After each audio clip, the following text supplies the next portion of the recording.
शुक्लां ब्रह्मविचारसार परमां माद्यां जगद्व्यापिनीं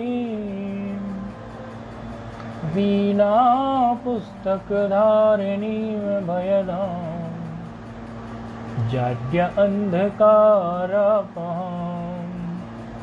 हस्ते स्फाटिकमालिकां विदधतीं पद्मासने संस्थितां वन्दे तां परमेश्वरीं भगवतीं बुद्धिप्रदां शारदां येनाक्षरसमाम्नाय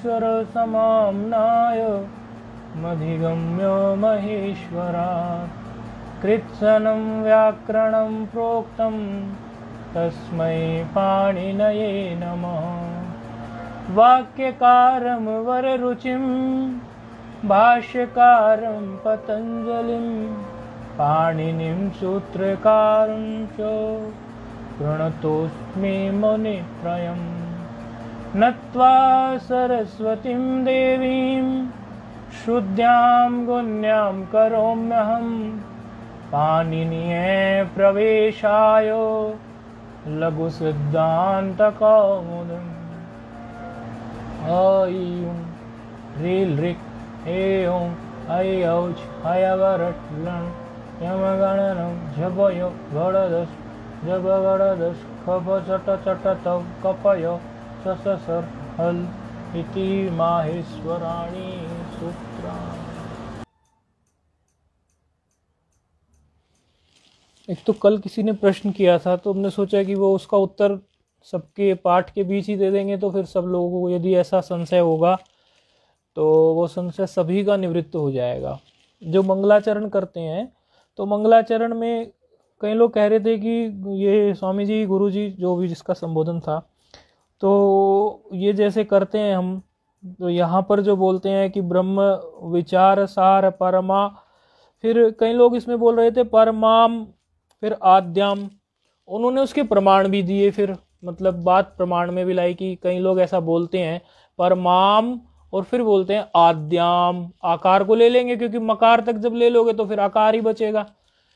तो आप कह रहे हैं, आप बोल रहे हैं परमा और फिर माद्याम इस प्रकार, तो बोले इसमें क्या विचार है, ऐसा कुछ किसी ने कहा था। तो उसका यही उत्तर है कि आप लोग हो सकता है पद की दृष्टि से कोई चीज देखते हो, क्योंकि जब व्याकरण पढ़ते हैं हम तो सामान्य हमारी दृष्टि पद को देखने की बन जाती है कि जो पद जहां तक चल रहा है उसको वहीं तक पद की दृष्टि से देख के तोड़ के उस हिसाब से बोले।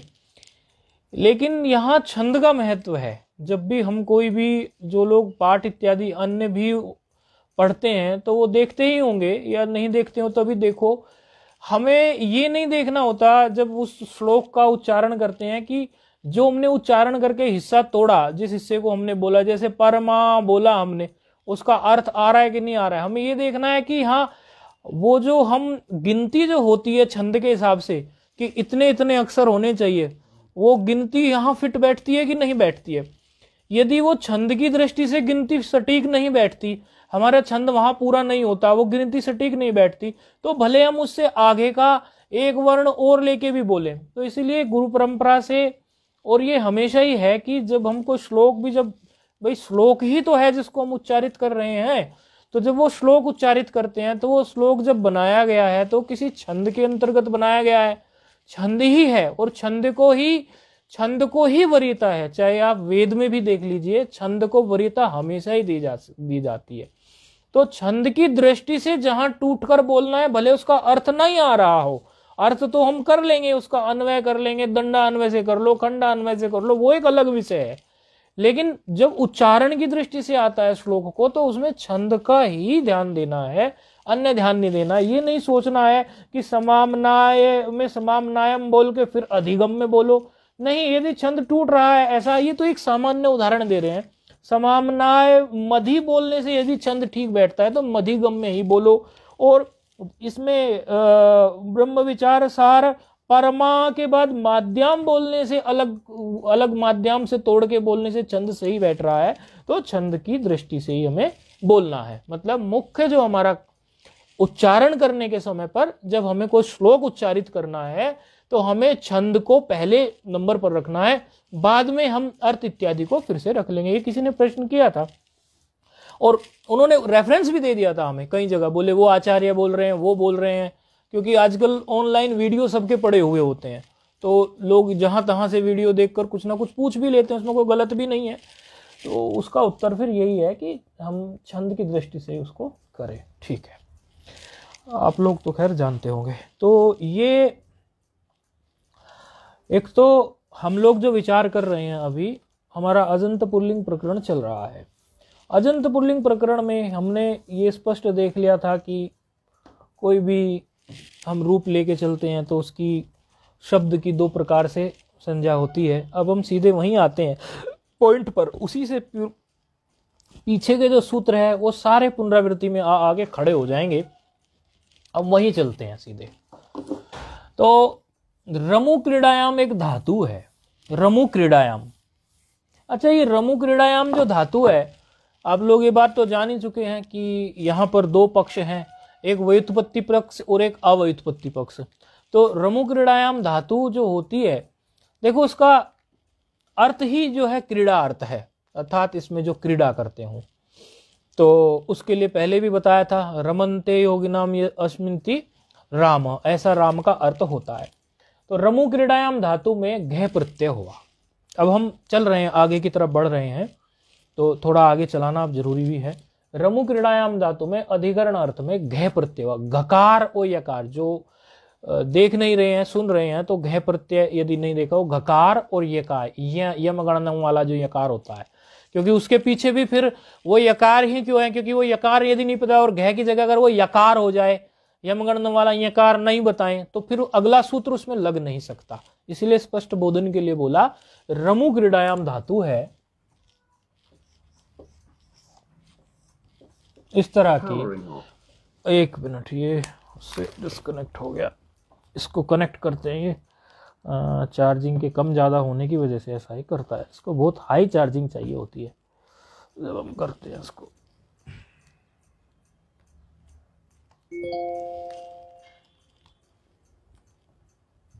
Bluetooth mode. सुनाई पड़ रहा है? अब बीच में डिस्कनेक्ट हो गया था हमारा। फोन पे सुनाई पड़ रहा है ना आपको? हाँ, अब हो गया, अब खो गया ना, फिर से आ गई। हाँ, तो रमु क्रीड़ायाम धातु है, इसमें अधिकरण अर्थ में घ प्रत्यय है। रमु धन घ, घकार है, ठीक है ना, ये घकार है और ये कार है। अच्छा, इस घ प्रत्यय की एक बात आप प्राय देख लेना, प्राय आपको देखने में मिलेगी कि ये पुल्लिंग शब्द बनाने के लिए प्रयोग होता है, पुल्लिंग शब्द। हाँ, घ प्रत्यय आप देखना प्राय अष्टाध्यायी में, जहां एकाद अपवाद होते हैं, वो तो जब प्रसंग आएगा एकाद अपवाद बताएंगे, लेकिन प्राय यदि पुल्लिंग शब्द बनना है तो घ प्रत्यय प्रयोग में होता है। तो ये क्योंकि होते हैं ना, जैसे बहुत सारे प्रत्यय से ही फिर शब्दों का निर्माण होता है, जैसे कुछ प्रत्यय आपको टाप चाप इत्यादि बताए थे, इस तरह से जब घ प्रत्यय का जिक्र आ जाए ना, तो आप समझना कि ये पुल्लिंग, हाँ, पुल्लिंग के लिए कुछ होने जा रहा है। ठीक है, तो अब ये जो घ प्रत्यय है रमु क्रीड़ायाम धातु में, अब इसका क्रम यदि आप चलाना चालू करें तो क्रम कैसे चला सकते हैं कि रमु क्रीड़ायाम में आप ये देखिए, रमु में जो उकार है, या तो उसको आप उच्चारणार्थ समझिए, क्योंकि ऐसा भी है, जरूरी नहीं है कि हमें उसको इत करने की जरूरत पड़े। कई जगह जो है उच्चारणार्थ भी मान के उसको हटा सकते हैं कि ये उच्चारणार्थ था इसलिए हमने उसको हटा दिया, यह भी शास्त्र सम्मत बात है। और नहीं तो हमारे पास सूत्र तो हमें प्राप्त है। कौन सा सूत्र प्राप्त है उकार हटाने के लिए, इत करने के लिए? उपदेशे अजनुनासिक इत, क्योंकि अच के लिए वही कार्य करता है। तो चलो हम उसको मान लेते हैं, ठीक है, या तस्य लोप से। तो यहां रमु क्रीड़ायाम में सबसे पहले, अब देखना सूत्रों पे हमें ध्यान देना है, ठीक है। उपदेशे अच, पूरा नहीं लिख रहे हैं आप, इसको पूरा कर लेना। तो उकार उससे क्या हो गया, इत हो गया। अब इसके बाद तस्य लोप से ये लोप हो गया, तो रम मात्र शेष रहा। अच्छा, रम में मकार जो है अब हलंत वाला आ गया कि नहीं आ गया? अच्छा, अब ये घ प्रत्यय पे यदि आप ध्यान देंगे तो घ का जो यकार है, ये बाद में यकार, ये भी जा सकता है, ये भी इत हो सकता है। किससे इत हो सकता है? हलंत्यम से। ये तो बहुत ही सरल बातें हैं, अभी पढ़ के आए पीछे से। और वही तस्य लोप से लोप हो सकता है। ठीक है, अब बच गया घ। अब घ में जो घकार है ये भी किसी न किसी से जा सकता है। किससे किससे हित हो सकता है? लसक व तदिते से। लसक व तदिते क्या कहता है? प्रत्यय के आदि में कार्य करता है। देखो ये पिछली बार जब बात ये चल रही थी तो चूटू से बाद का कोई हटा रहा था, तो फिर हमने उस पर टिप्पणी की थी, हाँ यही जो फोन पे यही हटा रहे थे, तो हमने फिर टिप्पणी की थी कि ये ठीक से देखो। तो ये देखना ठीक से का मतलब ये था यहाँ पर कि वो जो हम सूत्र लगा रहे हैं वो प्रत्यय के आदि के लिए है या प्रत्यय के अंत के लिए है? तो प्रत्यय के आदि में करता है। प्रत्यय के लसक व तदिते यहाँ जो है घकार को ये जो इत करेगा वो प्रत्यय के आदि में करेगा। तो अब यहाँ सूत्र क्या आ गया? ये सारे सूत्र हमारी खोपड़ी में फिट होने चाहिए। और तस्य लोप तो है ही, ठीक है। तो ये अब हमारा क्या आ गया? रम धन अकार मात्र शेष रह गया। अब आप एक बात देखिए, इसमें जोड़ोगे झट से आ जुड़ जाएगा इसमें। अब ये बात देखिए कि ये जो अमात्र शेष रहा है ये अ किससे किससे आया? घ प्रत्यय से आया कि नहीं आया? और घ प्रत्यय कैसा प्रत्यय था? देखो इसमें यकारित हुआ है। ये गित प्रत्यय था कि नहीं था? जो जिसमें इत होता है उसी से संबंधित बोलते हैं ना, कित गित टित मित। जो चीज इत हुई होती है, जो वर्ण इत हुआ होता है उसके नाम से उसको हम इत बोल देते हैं, उसके नाम को और जोड़ के। जैसे इसमें बाद का जो है ये यकार इत हुआ है तो उसको यित प्रत्यय बोलेंगे कि नहीं बोलेंगे? यित प्रत्यय बोलेंगे। तो अभी जो प्रत्यय यहाँ हमारा बैठा है, आकार भी भले बैठा है, ये यित का ही तो है ना, ये है कि नहीं? वहीं से तो आकार निकल के आया, कहीं और से तो नहीं आया निकल के। अच्छा, ऐसी स्थिति में अब हम देखेंगे कि सूत्र हमें कौन सा मिलता है यित प्रत्यय के लिए, क्योंकि आगे भी रूप को लेके जाना है। अब ऐसी स्थिति में हम इसके यित प्रत्यय को देखेंगे। तो आप लोग देखो, यदि आप लोगों ने पहले कभी पढ़ा हो तो ठीक है, नहीं पढ़ा हो तो अभी ध्यान देंगे। एक सूत्र है अतोपदाया। अतोपदाया सूत्र सुना है? अतोपदाया सूत्र पहले आपने सुना है? फोन पे हैं आप? स्वामी जी, सुना तो है। अच्छा, कुछ आइडिया है किसी को यहाँ पर? किसी को, आपको, किसी को भी, कोई भी हो, कोई दिक्कत नहीं, किसी को भी हो आइडिया? ये जानबूझ के हम कोशिश करते हैं आपकी मेमोरी में पड़ी हुई चीज को निकालने की। इसमें आप गलत भाव ऐसा मत समझना। तो वो जानबूझ के एक चांस देते हैं आपकी बुद्धि को उस मोड़ पे आने। हो सकता क्योंकि सुना हुआ होता है, नहीं आ रहा याद। अब तो उपदाया क्या करता है? कुछ थोड़ा गलत बताइए, कोई दिक्कत नहीं है। उपदा संज्ञा नहीं करेगा, उपदा संज्ञा दूसरा सूत्र करेगा। उपदा संज्ञा होने के बाद उपदा से जो हम कार्य कर सकते हैं वो ये कार्य करेगा, आकार करेगा। कहां करेगा? कोई बात नहीं, अच्छा बोला आपने, बोलो और सोचो। देखो विद्या खुलती है जब हम बिल्कुल भी घबराते नहीं है। डर के विद्या नहीं खुलती, गलत भी बोलो चाहे। हाँ, मकार के पूर्व में करेगा। देखो ये आप थोड़ा आसपास जा रहे हैं, प्रयास करने से आसपास जा रहे हैं, हम उसको सजा देते हैं। सबसे पहले तो हमें यही समझना जरूरी है कि उपदा संज्ञा क्या होती है। उपदा संज्ञा के बारे में आपको किसी को कुछ पता है? उपदा संज्ञा, टी संज्ञा के बारे में आपको पता है? टी संज्ञा क्या होती है? यदि हम ऐसा लिख दे रामम, रामम, मकार जो है हलंत वाला है, तो इसमें इसकी टी, इसमें टी क्या निकलेगी? ये आपकी रिवीजन कराने के लिए करा रहे हैं हम। टी क्या निकलेगी इसमें? अम। ये तो पकड़ा रही है ना बात आप लोगों को भी, ठीक है। तो टी आपको क्लियर है।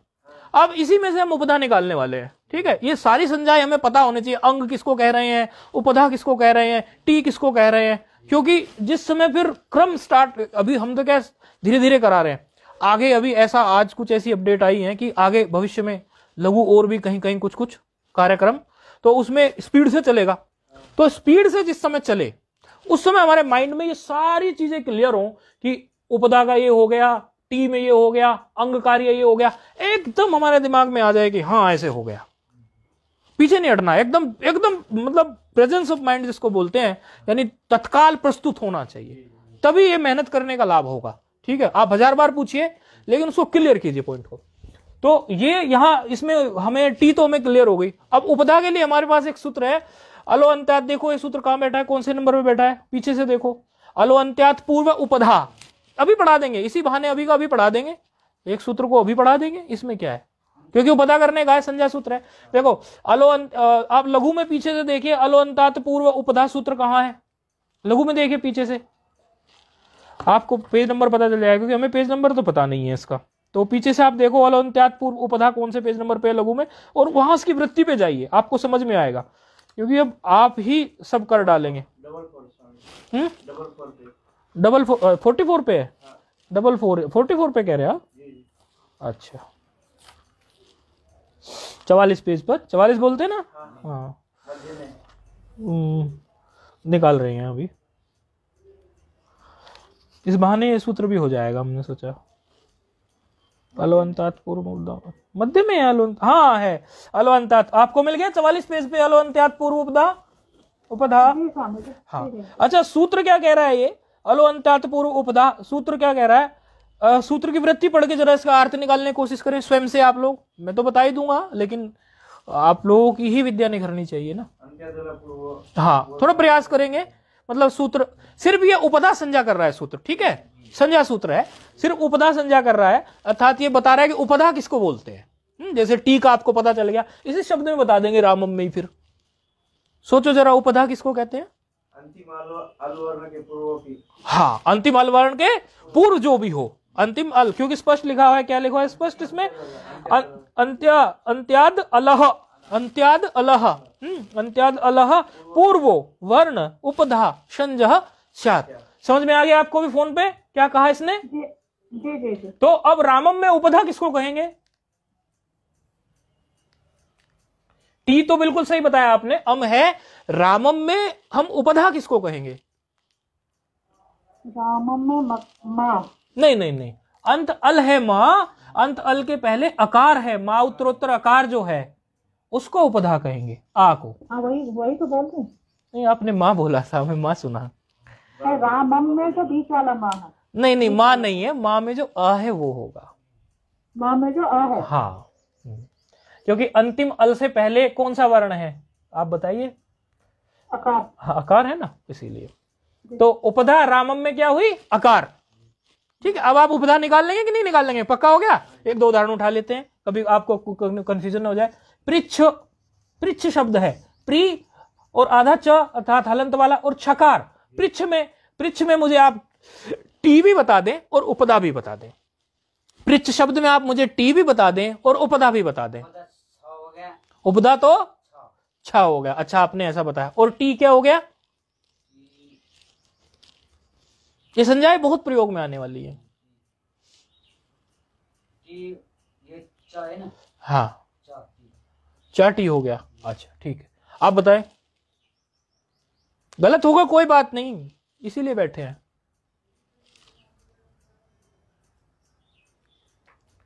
पृच्छ शब्द में उपधा क्या है? कंफ्यूज नहीं हो, जो सामान्य बात हमने सीखी है उसी से चलो। सामान्य बात से पहले हमने टी की सीखी। टी हम किसको करते थे?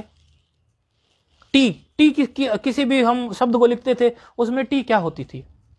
अंतिम। स्वामी जी। जी स्वामी जी। जी बोलिए। इसका टी और उपधा सेम होगा क्या? टी और उपधा एक ही होगा, आकार नहीं, वो छकार भी हलंत वाला है, ठीक है। अच्छा। पृच्छ में छकार भी। अच्छा एक और शब्द ले लो, कृष्ण, ये थोड़ा आसान लगे फिर इससे बना लो। देखो टी आप लोगों की पहले पढ़ी हुई है इसलिए मैंने जानबूझ के उठाया है, और उपधा तो अभी पढ़ा रहे हैं, क्योंकि ऐसा नहीं आगे पढ़ाएं पीछे की गायब हो जाए। आगे ये संज्ञाएं ऐसे प्रयोग होंगी सटासट पॉइंट्स आपके क्लियर होने चाहिए। मैं मजबूती आपको फाउंडेशन पे देने बैठा हूं, यहाँ पर पढ़ाने वाले बहुत हैं, मुझे पता है ये बात। हाँ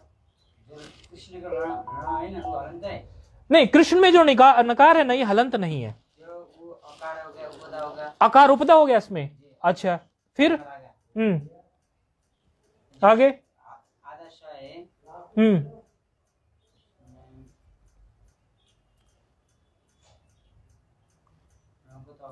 देखो आप लोग थोड़े कंफ्यूज हो गए हो, आप इसको आज पक्का कर लो एकदम। कोई आपसे पूछे कि इसमें टी क्या है, इसमें उपधा क्या है, ये आपको क्लियर होना चाहिए। सबसे पहले हम वही बात लेके चलते हैं जहां से चले थे, टी से ही। टी हमेशा क्या होती थी? टी नहीं, टी हमेशा क्या होती थी? अचो अंत्यादि टी पढ़ी थी, सूत्र पढ़ा था, खोलो सूत्र को फटाक से। चलो मत खोलो, ऐसी बता देता हूं, वो उसकी जो विवरवृत्ति है वो थोड़ी उलझाऊ सी है, उन्हें वो दिक्कत होती है, मैं आपको मोटे भाव में बता देता हूं। टी वो होती थी अंतिम अंतिम आप जो अंतिम अल जो आपको मिलता था, अंतिम अल जो आपको मिलता था उस शब्द में अंतिम अल से पहले एक और अल को आप ले लेते थे। जो अंतिम अल आपको यदि आपको अंतिम अल अच मिल गया, अंतिम अल यदि आपको अच मिल गया तो वही आपकी टी हो गई। यदि अंतिम अल आपको अच नहीं मिला तो जहां तक अच ना मिले आप वहां तक जाते थे और अंत वाले को भी ले लेते थे। मेरी बात पकड़ में आई? कुछ मोटे भाव में बताइए। यदि अंतिम अल हमें, अल का मतलब सारे वर्ण, अंतिम अल, अंतिम में जो भी वर्ण है, अल मतलब जो भी वर्ण अंतिम में है, यदि वह हमें अच मिल गया, आ ई उ री री, हाँ कोई अच मिल गया तो वही उसकी क्या हो जाती थी? टी। और यदि वो नहीं मिली तो उससे पूर्व तब तक चलो जब तक आपको कोई अच ना मिल जाए और पीछे वाले को भी उसके साथ जोड़ लो। अब ये पृच्छ में आपको कहीं भी छकार जो है वो मिल नहीं रहा, नहीं मिल रहा ना। ये तो छकार तो हलंत वाला है, ये अजंत तो है नहीं। अच्छा चकार भी आधा ले लिया, ये भी नहीं, तो रिकार लेकिन है, पा में जो रिकार है वो है। तो इसकी यदि आप टी की बात करोगे तो टी क्या होगी? रिच नहीं, पूरा लेना पड़ेगा, पीछे तक पूरा जाएगा। यदि अच आपको मिल जाता, यही छकार यदि पूरा होता यहां, यही छकार, तो इसकी टी हो जाती क्या? छा में जो अकार है, छा में जो अकार है। जैसे हमने बताई थी ना, सुधी में क्या टी होगी? सुधी में इकार टी होगी कि नहीं होगी? बताई थी ना। जैसे हम कहने लगे व्यास, व्यास में क्या टी होगी? सकार में जो अकार है। जैसे हम कहने लगे शिव, शिव में क्या टी होगी? अकार जो है। क्योंकि इन सब में अंतिम अल जो है वो आपको अच प्राप्त है। यदि यहां पर अच प्राप्त नहीं होता तो पीछे पूर्व में बैक वहां तक मारो जहां तक आपको कोई अच ना मिल जाए, और उस अच को भी ले लो और उससे भिन्न जो भी आगे आगे आपको मिला उसको भी उठा लो, वो टी हो जाता है। मेरी ये मोटी बात समझ में आ रही क्या आप लोगों के? इसकी वृत्ति यही बात बोलती है, लेकिन वो वृत्ति में अचाम मध्य यो अंत से अच, वो उसमें जब उलझ जाता है विद्यार्थी। इसलिए मैंने बात ये कहा कि उसको मत खोलो। आपको समझ में आ गई ना फोन पे इसमें टी कैसे बनेगी पृच्छ में? जी समझ गए। ठीक है, तो रिच इसकी टी कंफ्यूज हो गई थी कि वो पृच्छा है ना, वो वाला ही है, हलंत वाला। ठीक है, हाँ तब तो रिचा है। हाँ रिच। इसी तरह अब कृष्ण में मुझे टी बता दो आप लोग, टी बताना, टी की बात है अभी, उपदा की आ ही रहे, टी बता दो। हाँ, और ये हलंत नहीं है, ये हलंत नहीं, केवल आकार हो गई कि नहीं हो गई? क्योंकि अंत में हमें अच ही, देखो हमें अच से ही उठा के चलना है। अच कोई भी मिल जाए ना, उसमें अंत में जो भी अच मिल जाए वो हमें उठा लेना है, और उसके दाएं में, उसके उत्तर में फिर जो भी हल मिल जाएगा उसको भी साथ में ले लेना है। बात पकड़ में आई कि नहीं? है कि नहीं? अच्छा, तो अब बात आ गई उपधा की। वर्तमान में बात उपधा की चल रही है। टी तो हमने इसलिए बता दी कि थोड़ा पुराना भी बोल रहे हो आप लोग। अब पृच्छ में उपधा क्या होगी? उपधा के लिए क्या बोला है? अंतिम अल के पूर्ववर्ण, अंतिम अल के पूर्ववर्ण, उसको क्या बोलते हैं? उपधा। तो अंतिम अल यहां पर क्या है? क्या है? छकार। तो इसके पूर्व क्या है? चकार। भले वो चकार कैसा है? आधा है, पौना है, तिहाई है, उससे कोई फर्क नहीं है यहाँ पर। हाँ, ये यहाँ पे थोड़ा बस यही ध्यान देना है। ये मत सोच बैठना कि ये तो आधा है, ऐसा नहीं। उनका सिर्फ कंडीशन इतनी है कि अंतिम अल से पहले जो पूर्व, तो पृच्छ में टी क्या? टी तो हो गई आपकी क्या? रिच भी, मतलब ये तो टी है, ठीक है ना, ये तो टी है। और उपधा क्या हो गई इसमें? चकार, ये हलंत वाला, ठीक है ना। अब कृष्ण में टी क्या हो गई? आकार, टी हो गई आकार। नकार में जो आकार है वो हो गई टी।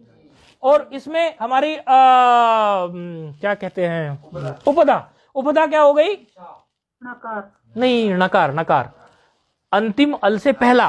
देखो नकार में दो है ना, एक तो नकार हलंत है और एक आकार है, और अंतिम अल आकार है। अंतिम अल से पहले को कहेंगे क्या? उपधा।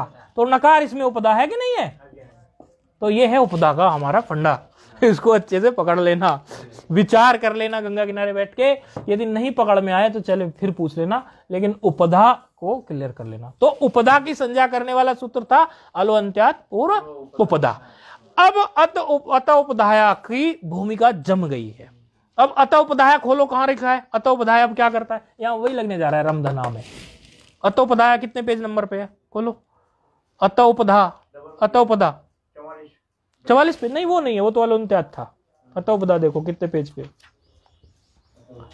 देखो अत उपधायाः सूत्र है, अत उपधायाः शुद्ध, हमने भी उपधा बोला गलती से।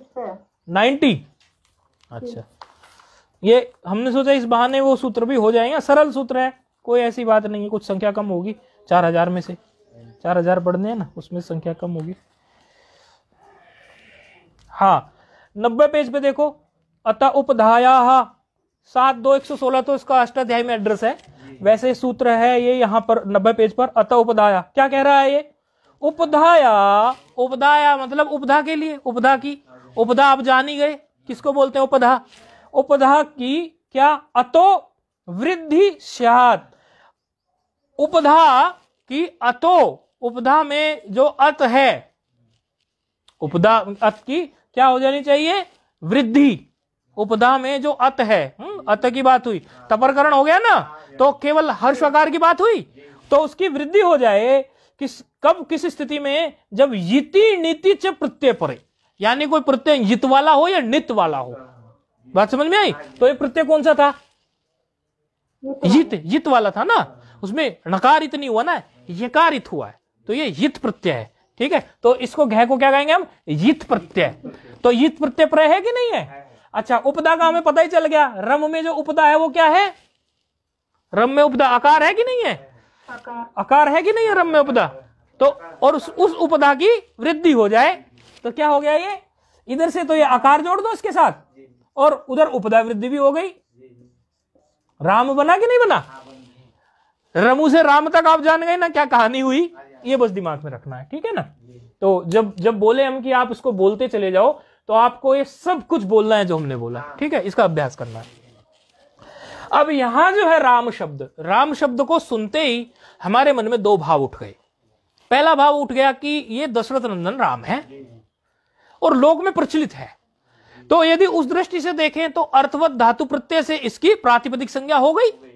अच्छा यदि उस भाव से ना देखें तो घ प्रत्यय से बनते हुए ये रमु क्रीड़ायाम धातु से बना के जब राम लाए तो इसकी कृत तदित समासाश्चर्य से हो गई कि नहीं हो गई, प्रातिपदिक संज्ञा हो गई, क्योंकि प्रत्यय लगा के लाए, अर्थवत नहीं करना तो प्रत्यय मान लो।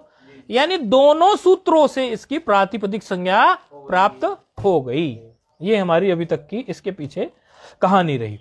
अच्छा दोबारा बता दीजिए। जब हम रमु क्रीड़ायाम से प्रत्यय इत्यादि लगाकर राम शब्द तक पहुंच गए, राम शब्द तक पहुंचने के बाद में हमें सुनते ही हमारे कान में पड़ते ही ये बात आई एक दृष्टि से तो कि राम शब्द जो है वो दशरथ नंदन राम है, या किसी ने, यदि हो सकता है कोई व्यक्ति विदेश में रहता हो उसका नाम राम हो और उसने कभी दशरथ नंदन ना सुना हो, तो भी कोई राम का कोई ना कोई अर्थ तो होगा। तो जो हमारा सूत्र है जो हमने पढ़ा, अर्थवत धातु प्रत्यय प्रातिपदिक, जो सूत्र हमने जब पढ़ा, इस सूत्र ने कहा था कि शब्द कोई अर्थवत हो तो उसकी प्रातिपदिक संज्ञा हो जाती है। उस दृष्टि से तो इसकी प्रातिपदिक संज्ञा हो गई, एक दृष्टि से हो गई। दूसरी दृष्टि यदि कोई ये कहे कि चलो उस दृष्टि को नहीं, हम दूसरी दृष्टि से, तो दूसरी दृष्टि क्या है, कृत तद्धित समासाश्च, यानी कृदंत की, जो कृदंत हो या तद्धितांत हो या समास हो, उन तीनों की भी, उन तीनों प्रकार के शब्दों की भी प्रातिपदिक संज्ञा हो, तो उस दृष्टि से इसकी भी प्रातिपदिक संज्ञा हो गई, क्योंकि घ प्रत्यय कृदंत में आ गया है कि नहीं है, कृदंत का प्रत्यय है घ, तो उस प्रत्यय का प्रत्यांत ये शब्द है कि नहीं है राम। तो कृत तदित समासास्य से हो सकता है आगे कभी तदित प्रत्यय का कोई शब्द मिल जाए तो उसकी भी हो जाएगी, हो सकता है आगे कोई समास प्राप्त हो जाए, तो तीनों के लिए कहा हुआ है। तो दोनों सूत्रों से, अर्थवत धातु प्रत्यय सूत्र से एवं कृत तदित समास्य सूत्र से, दोनों सूत्रों से इसकी प्रातिपदिक संज्ञा प्राप्त हो चुकी। ठीक है, आ गया समझ में फोन पर जी स्वामी। अब हम आगे बढ़ेंगे। आगे बढ़ने के बाद हम देखेंगे जैसे ही प्रातिपदिक संज्ञा इसकी प्राप्त होती है तैसे ही तीन सूत्र प्रस्तुत हो रहे हैं। पहला सूत्र प्रस्तुत हो रहा है क्योंकि अधिकार चल रहा है उसका, प्रत्यय परश्चः, दूसरा परश्चः, और तीसरा सूत्र प्राप्त हो रहा है ज्ञा प्रातिपदिकात, क्योंकि वो क्या कहता था, गियंत, आवंत और प्रातिपदिक से परे फिर परे, क्या परे? प्रत्यय परे। कौन से प्रत्यय परे? तो फिर सूत्र प्रस्तुत हो रहा है, स्वजस मोट षष्ठाभ्याम बिस प्रस्तुत हो रहा है सूत्र। तो इन सूत्रों की मदद से 21 प्रत्यय आ गए राम शब्द से पर में, राम शब्द के उत्तर में। किन सूत्रों की मदद से? 3 अधिकार सूत्रों की मदद से, प्रत्यय, परश्च, ज्ञा, प्रातिपदिकात, और एक हमारे विधि सूत्र स्वजस मोट षष्ठाभ्याम बिस्गे व्याम व्यास की मदद से पूरे 21 प्रत्यय राम शब्द के पर में आके खड़े हो गए। अब स्थिति हमारी जब ऐसी आ गई तो ऐसी स्थिति में फिर इनमें जो प्रत्यय में प्राप्त हुआ है तो इन प्रत्यय में एक वचन, द्विवचन, बहुवचन की व्यवस्था के लिए बात आएगी। एक वचन द्विवचन के लिए उसके लिए सुपा है, लेकिन उसके पहले एक वचन द्विवचन बहुवचन की बात बाद में आएगी। उसके पहले हम ये देखेंगे कि राम जो है, हम एक राम की बात कर रहे हैं या 2 राम की बात कर रहे हैं या 3 राम की बात कर रहे हैं। तो जब हमें ये ज्ञात है कि हम फिलहाल जो है एक राम की बात कर रहे हैं, जब एक राम की बात कर रहे हैं तो सूत्र कौन सा प्रस्तुत होगा? द्वैक्यो द्विवचनेक वचने, क्योंकि एक राम के लिए एकत्व की विवक्षा के लिए वही है। जैसे ही वो एकत्व की विवक्षा के लिए आया फिर सूत्र कौन सा प्रस्तुत हो जाएगा? सुपहा। सुपहा, फिर सुपहा, क्योंकि एक वचन की विवक्षा है तो द्वैक्यो ने एक वचन की विवक्षा से फिर 21 प्रत्ययों में वो एक वचन के प्रत्यय को लेके सामने आ जाएगा। क्योंकि इसके पहले वो 21 प्रत्यय थे, लेकिन 21 प्रत्ययों में से अब हमें यह बताना था कि हमें क्या चाहिए। तो हमें यह निर्णय हुआ कि हमें एक चाहिए, एक चाहिए, हमें एक वचन की विवक्षा है। तो एक वचन की संज्ञा करने के लिए उसकी विवक्षा को, तो विवक्षा के लिए हमें यह सूत्र प्रस्तुत हुआ, लेकिन एक वचन की संज्ञा करने वाला कौन सा सूत्र है? सुपहा। अच्छा, एक चीज और आपको शायद बताई कि नहीं बताई पता नहीं हमें, ये जो सूत्र है स्वजस मोट षष्ठाभ्याम बिस, इसमें हाँ ये जो है सूत्र, इसमें प्रथमा, द्वितीया, तृतीया, चतुर्थी, ये जो है प्रथमा, आपने ध्यान दिया कि प्रथमा संज्ञा करने वाला कोई सूत्र ही नहीं है। एक वचन द्विवचन बहुवचन संज्ञा करने वाला तो सूत्र है सुपहा, है ना? एक वचन द्विवचन बहुवचन संज्ञानी सयुहु, ठीक है, यानी संज्ञा सूत्र है। लेकिन क्या आपने प्रथमा, द्वितीया, तृतीया, चतुर्थी, पंचमी, षष्ठी, सप्तमी जो है इन विभक्ति की प्रथमा किसको कहते हैं, द्वितीया किसको कहना चाहिए, तृतीया किसको कहना चाहिए, चतुर्थी किसको कहना चाहिए, इस बात का कोई संज्ञा सूत्र प्राप्त नहीं है। लेकिन पूर्व के आचार्य इस प्रकार की त्रिकों को प्रथमा कहते आए, द्वितीया कहते आए, तृतीया कहते आए कि ऐसा त्रिक प्रथमा हो, ऐसा त्रिक कहते आए। तो अलग से पाणिनि ने सूत्र नहीं बनाया, इसी सूत्र को अंतर्भूत समझकर उन्होंने, पहले से ही प्रथमा, द्वितीया, तृतीया संज्ञा थी, पहले से चली आ रही थी, ठीक है। अब ये 21 प्रत्यय आगे खड़े हो गए। 21 प्रत्यय में से सुपहा ने एक वचन की जो विवक्षा के हिसाब से एक वचन लाके खड़ा कर दिया, और एक वचन का प्रत्यय ये निर्धारित हो चुका है हमारा, कौन सा है? प्रथमा के एक वचन का प्रत्यय कौन सा है? सु। तो क्या आ गया? रामधन। ठीक है, ये सारी कहानी बताने का तात्पर्य ये है कि आप लोगों को ये रहे कि ये जो है ये इन सब सूत्रों की मदद से उठ के आई हैं चीजें। एक बार अभ्यास पड़ जाएगा, बाद में भले ना भी बोलना, शुरू में बोलने का अभ्यास बनाना कि ये द्विवचने जी एकत्व की विवक्षा के लिए है, 21 प्रत्यय प्राप्त थे, उनमें से छांटना था, फिर एक वचन दो वचन से संज्ञा के लिए, फिर बोले ये सुपहा भी है। इन सब के पिक्चर में होना चाहिए, या आपके मस्तिष्क में होना चाहिए। अच्छा, ये जो सुप्रत्यय है, ये सु में जो उकार है, ये आप उच्चारणार्थ मान ले, या फिर आप इसको उपदेश अजनुनासिक इत से इत कर दें, कुछ भी कर दें। सकार में उपदेश अजनुनासिक इत मान लेते हैं, तो सुकार में उकार जो है वो चला गया हमारा, वो इत हो गया उपदेश अजनुनासिक इत से, और तस्य लोप से हो गया उसका लोप। तो ये क्या रह गया? राम धन सकार रह गया, अब रामस हो गया, ये अब सकार है। अब सजुसोरु, सजुसोरु क्या करता था? सजुसोरु क्या करता था? सजुसोरु करता था, सकार को क्या बनाता था? रू आदेश करता था। किस स्थिति में करता था?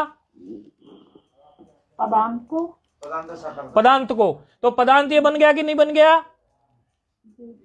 कैसे बन गया? किस सूत्र से बन गया पदांत?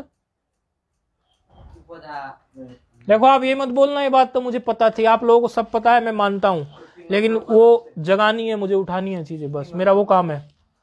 सुप्तिगंतम पदम से, तो सुप्तिगंतम पदम क्या क्या क्या था रोल कि यदि सुपयोतिंग मिल जाए सुप और तिंग मिल जाए तो सुप और सुप तिंगंतम पद फिर वो पद बन जाता है। तो सुप का सकार है कि नहीं है, तो सुप तिंगंतम पदम से ये बन गया पद, इसकी होगी पद संज्ञा। पद संज्ञा होने के बाद में फिर क्या हुआ, ससुसो रू से ये सकार का बन गया रेफ। तो अभी क्या हो गया, रामर। ठीक है, रामस था तो रामर हो गया कि नहीं हो गया। अच्छा, अब रामर में कोई सूत्र प्राप्त है क्या, पहले पढ़ा हुआ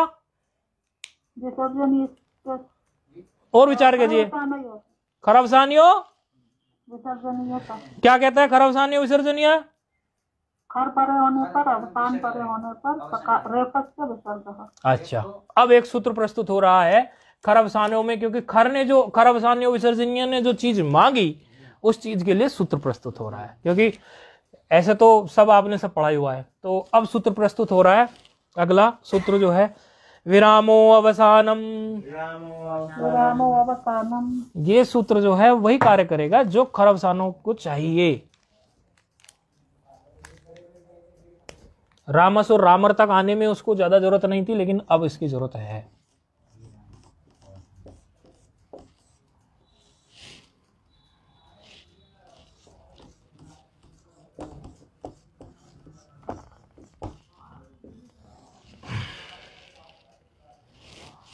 एक चार कितना, 109 108 कितना है, 110। अच्छा, आप ये बताओ उसमें कौन सी संधि है आपकी पड़ी हुई। नहीं नहीं, विभक्ति नहीं, संधि संधि एंग पदांत। क्यों, क्योंकि ओकार के बाद ये अवग्रह चिन्ह दिख गया। ठीक है कि नहीं है। तो विरामों में कौन सी विभक्ति है, अब बताओ। प्रथमा। अवसानम कौन सी हो सकती है, प्रथमा। नपुंसकलिंग में होगी और क्या, ऐसे अंदाजा लगाना जानना है हमें तो, है ना। तो विरामो अवसानम सूत्र जो है वो क्या कह रहा है, उसकी हम वृत्ति पढ़ लेते हैं। वर्णानाम अभावो, वर्णानाम अभावो अवसान संजह स्यात्। कह रहे हैं वर्णों का जो अभाव है, वो वर्णों का अभाव जो हो वो अवसान संजय होता है। यानी अवसान किसको कहते हैं, जो वर्णों का अभाव हो, यानी वर्ण जहां नहीं हो उसी को अवसान कहते हैं। जैसे ये रामर शब्द है, इसी की बात चल रही है। तो यहां वर्णों का अभाव कहां हो गया, रेफ के बाद में यहां। ठीक है, इसमें भी दो पक्ष है, अभी पहले पक्ष समझ लेते हैं, वो जो लघु ने दिया है, बाकी दूसरे पक्ष पे भी दृष्टि डलवा देंगे। अभी इतना पक्ष समझो कि ये इसकी क्या हो गई, अवसान संज्ञा। किसकी हुई, जहां पर क्या हुआ, विराम हुआ। वर्णा नाम अभाव है, जहां पे वर्णों का अभाव है। वर्णों का अभाव तो रेफ के बाद ही है ना, तो रेफ के बाद की जो है क्या हुई, अवसान संज्ञा। ये लघु सिद्धांत कौमुदी के अनुसार अभी ऐसा ही समझेंगे। ठीक है, नहीं ज्यादा भोच मच जाएगी दिमाग में। तो फिर ये इसकी हो गई अवसान संज्ञा। जब अवसान संज्ञा हमें प्राप्त हो गई, अब खर अवसानो विसर्जनीय आप लगाइए। अब खर अवसानियों की वृत्ति क्या कहती है, कोई बात नहीं, वृत्ति मत देखो, आइडिया से बताओ। आप बताइए फोन पर क्या कहता है खर अवसानो विसर्जनीय सूत्र। खर परे होने पर या अवसान परे होने पर, हाँ रेफ से विसर्ग। हाँ, रेफ के स्थान पर विसर्ग हो जाए। तो यहाँ पर क्या पर में है, अवसान। तो क्या करते हैं रेफ को, तो क्या हो गया, राम। ठीक है, रामा रूप सिद्ध हो गया, प्रथमा विभक्ति का एक वचन। अच्छा, अब ये जो विसर्ग जो है, इस विसर्ग का पाठ जो है यर प्रत्याहार में माना जाता है। अयोगवाह होने के नाते इसको यर प्रत्याहार में भी माना जाता है। किसको, विसर्ग को। विसर्ग यदि हमारा यर प्रत्याहार में आ जाए रामः का, तो विसर्ग के यर प्रत्याहार में आने के बाद में आप विचार करिए, अनचित सूत्र प्राप्त है क्या। अनचित सूत्र क्या कहता था, वृत्ति मत खोलो, दिमाग में फिट कर लो सब कुछ। भले आप बिल्कुल रट्टू तोते की तरह वृत्ति ना बता पाओ, लेकिन उसका मूल भाव क्या है सूत्र का वो आप बताओ। हाँ जी, क्या बोलता है विसर्ग को लेकर ये इसको अनचित सूत्र। यर परे होने पर, देखो अनची भी तो लो ना, अनची भी तो बोला है ना, तो अन्नाच का भी तो कोई भाव होगा ना सूत्र में, बताइए। वो क्या कहता है, अच से पर में यर हो और उस यर से पर में अच ना हो। देखो बहुत हम आपको रट्टू तोता बनाना नहीं चाहते हैं, क्योंकि मेरी खुद में उसमें रुचि नहीं है। मैं स्पष्ट बात बोलता हूं, मेरी भी रुचि नहीं है। मैं तो आपको रस पकड़ाने के चक्कर में रहता हूं, मैं खुद ही रस पकड़ता हूं। तो ये आप ये समझिए, वो कहता है कि अच से पर में यर हो और यर के पर में अच ना हो, ऐसी स्थिति बन रही है।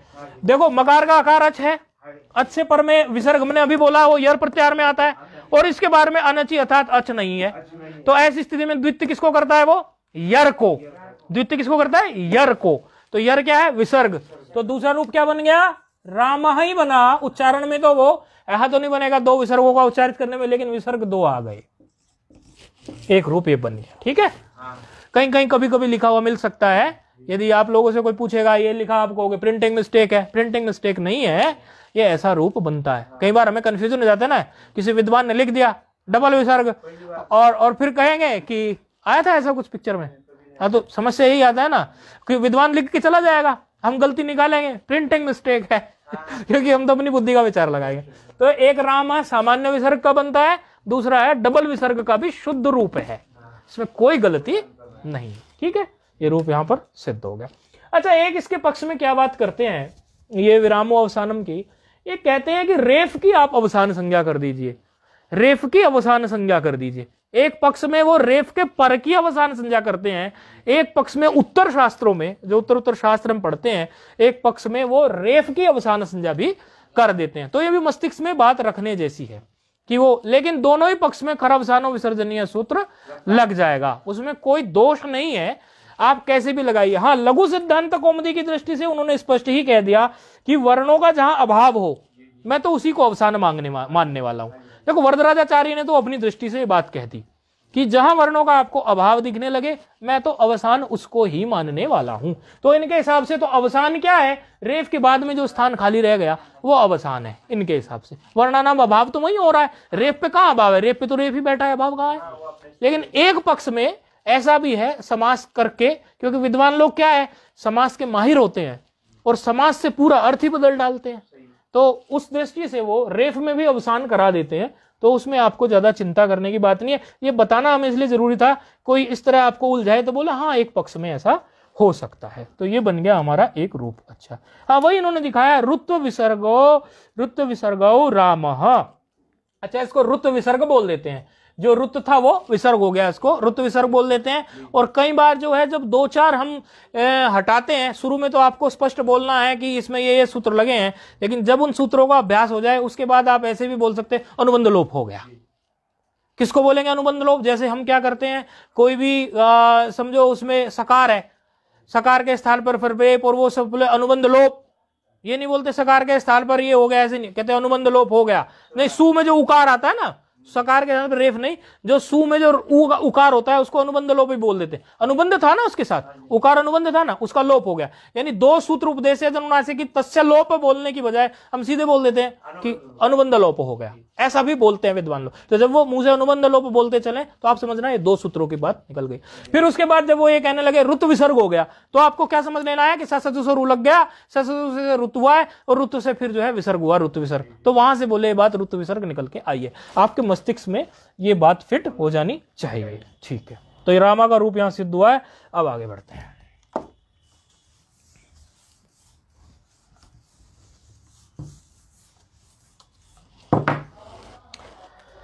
अच्छा, अब एक बात बताइए आप, ये एक राम की बात हुई, यदि हम कहने लगे कि ऐसा हमारे सामने आ जाए कि राम, दो रामों की हम बात करने लगे, तो दो रामों की बात हम करने लगे, एक कोई खड़े हो राम जी दशरथ नंदन राम, दूसरे खड़े हो परशुराम जी जमदग्नि पुत्र परशुराम जी खड़े हों, और तीसरे की बात अभी नहीं करते, दो ही की करते हैं क्योंकि यहाँ दो की बात आ रही है। तो दो राम खड़े हैं कि नहीं खड़े हैं वहां पर? भाई परशुराम जी को भी तो राम ही कहते हैं, या बलराम खड़े हो, परशुराम जी नहीं खड़े हो, राम खड़े हो और बलराम खड़े हो, तो ऐसी स्थिति में दो राम हो गए। तो अब हमें दो राम को दो बार कहना है, राम राम, ऐसा हमें दो बार बोलना है, राम राम। तो जब हमें ऐसा दो बार कहना हो तो ऐसी स्थिति में क्या होगा? तो सूत्र प्रस्तुत हो रहा है, स्वरूपाणाम एक शेष विभक्तौ,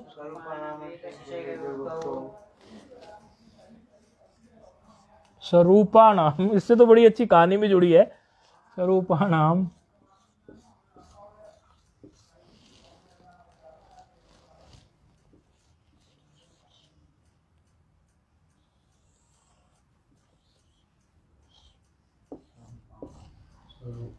नाम एक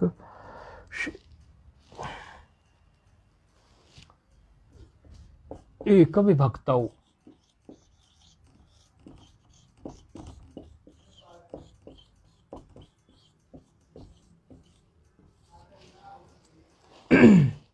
एक दो 64।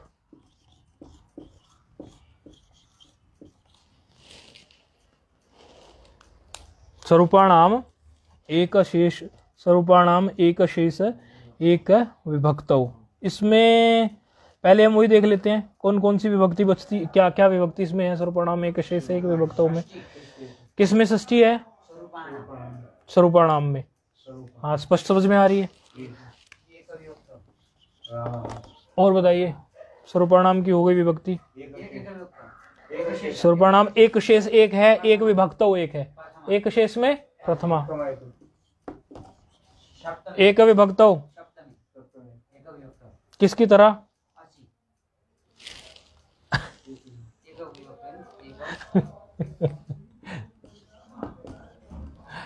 एक विभक्तौ। तो कितने पद हो गए सूत्र में? 3 पद हो गए। अच्छा, तो ये स्वरूपाणाम एक शेष एक विभक्तौ। इसमें सूत्र में हम ये देख लेते हैं कि अब ये सूत्र क्या कहने जा रहा है। ये कहता है एक विभक्तौ अर्थात एक ही विभक्ति में, यानी एक विभक्ति यानी स्वरूपाणा एव दृष्टानि तेषाम एका एव शिष्यते। एक विभक्तो यानी स्वरूपाणि एव दृष्टानि तेषामेक एव शिष्यते। ये क्या कहना जा रहा है कि स्वरूप यदि विभक्ति हो, स्वरूप का मतलब समझना यहां पर एक ही विभक्ति हो। यदि एक ही विभक्ति का मतलब है यहां पर कि समान ही विभक्ति हो, जहां पर समान ही विभक्ति हो। ठीक है, समान ही विभक्ति यानी उसी विभक्ति की बात कर रहे हैं। प्रथमा है तो प्रथमा की, द्वितीय है तो द्वितीय है, तृतीय है तो तृतीय की, समान ही विभक्ति की जब बात आए, इस ऐसी स्थिति में एक ही विभक्ति में अर्थात समान विभक्ति में होने पर, मतलब समान विभक्ति जब पर में हो तो जितने शब्द यानी है ना, यानी है ना, तो यानी स्वरूपाणि एव दृष्टानि तेषाम एक एव शिष्यते। जितने भी शब्द हम बोले जाएं उनमें से दृष्टानि तेषाम एक एव शिष्यते, उनमें से केवल एक शेष रहे।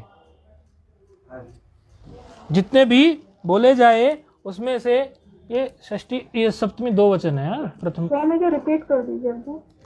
ये कह रहा है सूत्र कि एक ही विभक्ति में यानी समान विभक्ति में कितने भी शब्द बोले जाएं, समान ही विभक्ति में यदि बोले जाएं तो उनमें से एक ही शब्द शेष बचेगा, एक ही शब्द शेष रहना चाहिए, अन्य जो शब्द होंगे वो लुप्त हो जाने चाहिए। ये सूत्र ये कह रहा है। सूत्र कह रहा है समान विभक्ति में यदि अनेकों शब्द बोले जाएं तो उसमें से एक ही शब्द शेष बचेगा। इसके पीछे परिभाषा भी है, वो परिभाषा है यह शिष्यते सह लुप्तमान अर्थाभिधायी। उसका मतलब क्या है कि जो शेष रहेगा, भाई 2 राम हमने बोले, राम राम, उसमें से ये सूत्र कह रहा है। कहाँ से आ रहा है स्वामी जी इस वृत्ति में? किसमें? इस वृत्ति में अनेक अर्थ किसका है? मतलब अनेक अर्थ जो आपने बोला, अनेक अगर हो, अनेक का हमने वृत्ति से नहीं बोला, जितने बोला, जितने शब्द हों। अनेक बोला होगा तो वो जितने के लिए बोला। अनेक मतलब एक से ज्यादा, जितने भी हों, एक से ज्यादा जितने भी हों, जितने भी शब्द हों। यानी है ना, यानी, तो यानी को आप जितने समझेंगे कि नहीं? यानी का अर्थ क्या निकालेंगे?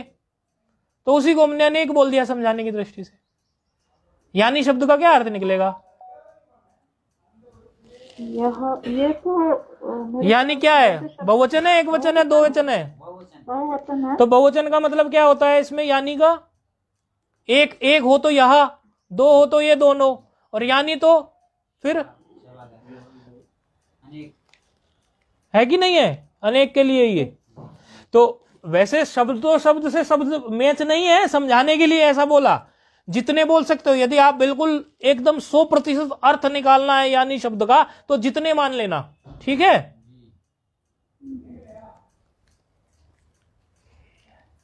उनमें से फिर, हाँ, उनमें अब ये उनमें से कहां से आ रहा है अर्थ?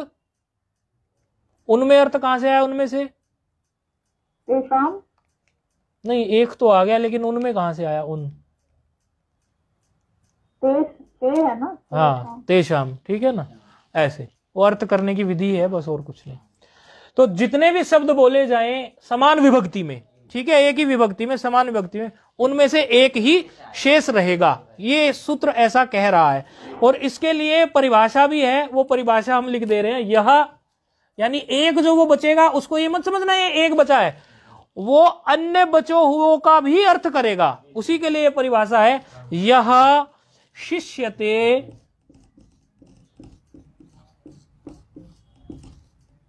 यह शिष्यते स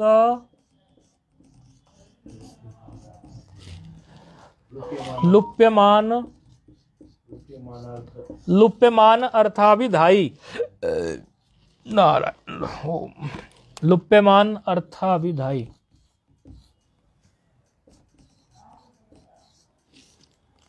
लुप्यमान अर्थाभिधायी, अर्थात यह शिष्यते जो शेष बच गया, शिष्यते मतलब शेष के लिए आ गया, जो शेष बच गया वह लुप्यमान का भी अर्थ देगा, जो लुप्त हो गए। दो राम बोले थे, एक राम को हमने इस सूत्र से कह दिया कि एक राम रखिए, आप जो है तीन भी बोलते तो भी मैं एक रखने वाला हूं, क्योंकि आगे तीन वचन भी तो आने वाला है, बहुवचन, तीन वचन नहीं बहुवचन, तो बहुवचन में राम तीन होने वाले हैं, तो राम तीन होंगे तो उसमें भी तो यही बात जाके लागू होगी कि तीन बार राम राम राम कहने की बजाय सूत्र ने हमें कह दिया कि आप एक राम रखिए, और ये एक राम ही अन्य दो रामों का भी बोधन करेगा।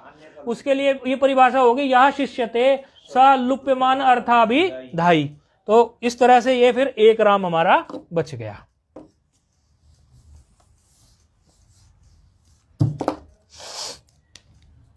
बात फिर वही चली, क्या चली, जब कहां से चली बात उठ के, वहीं से चली, अर्थवत धातु उससे और कृत अधि समासाश से, दोनों से व्युत्पन्न पक्ष में और अव्युत्पन्न पक्ष में इसकी प्रातिपदिक संज्ञा हुई।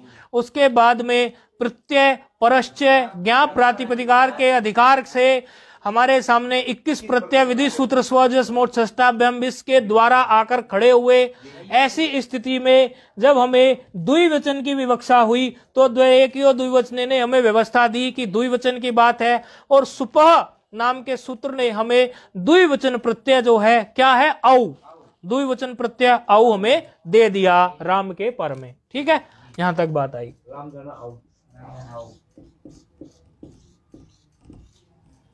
रामधन औ। अब रामधन औ की स्थिति में क्या आपका कोई पढ़ा पढ़ाया सूत्र प्राप्त है? आप दोनों चुप रहे, इनसे पूछेंगे फोन पर, कौन सा सूत्र प्राप्त है पढ़ा पढ़ाया? ये है तो आसान सा ही स्वामी जी। कोई बात नहीं, गलत भी तो बताओगे, उसमें क्या दिक्कत है, बताने की कोशिश करनी है बस। सूत्र याद नहीं आ रहा, पर ये सीधा सीधा जुड़ जा रहा है। हाँ, सीधा सीधा जुड़ जा रहा है, तो सूत्र ही याद रखना है, सब सीधा सीधा ही लगता है, लेकिन वो सूत्र प्रस्तुत करना ही मेन इसमें बात है। शुरू में हमें एक बार हमारे गुरुजी ने डांटा था। खैर, आप बताइए कौन कौन से? आधगुणा और वृद्धि रेची। ठीक है, आधगुणा को तो बाद कर देता है वृद्धि रेची, तो अभी हम मान लें यहाँ पर वृद्धि रेची प्राप्त है। वृद्धि रेची प्राप्त है यहाँ पर, फोन पे आप बताएंगे। वृद्धि रेची है क्या, नहीं है कि है कि नहीं है? दो में से एक जवाब दो, आप बताओ, आप बताओ। हाँ, औ है, दो है औ में, इस कारण या और कोई कारण है? ठीक है, इस कारण से वृद्धि रेची प्राप्त है। अच्छा, ये कहता है वृद्धि रेची।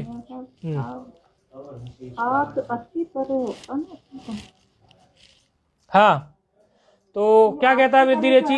वृद्धि रेची सूत्र क्या कहता है? वृद्धि एक आदेश हो। कब हो, क्या शर्त होती है? संधि तो पकानी है ना आप लोगों की। आत नहीं है परे, आत परे कहता है या कुछ और कहता है? आत अच्छी परे, आत से अच्छी परे। हाँ, आत मिल रहा है क्या? नहीं। कहाँ नहीं मिल रहा है? राम है, राम, अच्छा राम है ना। हाँ, वही तो है ये। हलंत वाला नहीं, हलंत वाला तो वो घ प्रत्यय के आकार जुड़ गया था ना। हाँ जी, हाँ जी, ठीक है, ठीक है। वृद्धि रेची प्राप्त है ना अब तो, क्योंकि अच पर में है कि नहीं है?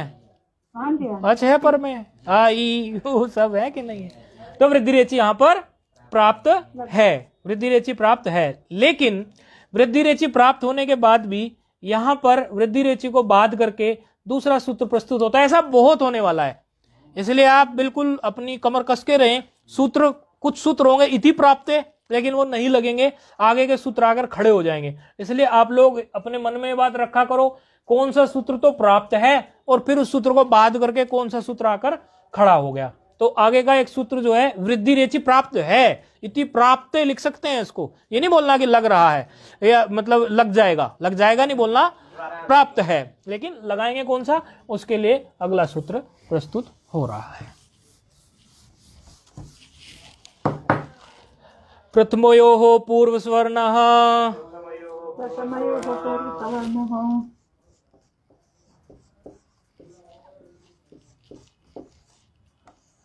देखो, ये जब भी आप लोग ये बिल्कुल ध्यान में रखेंगे कि जब भी कोई विशेष सूत्र लगने के लिए आ रहा है, किसी सूत्र को बाध करके दूसरा सूत्र आके खड़ा हो रहा है, तो समझ लो कि वो कुछ विशेष ही सूत्र होगा, अर्थात उसमें वो निमित्त को लेकर कोई विशेष बात करेगा।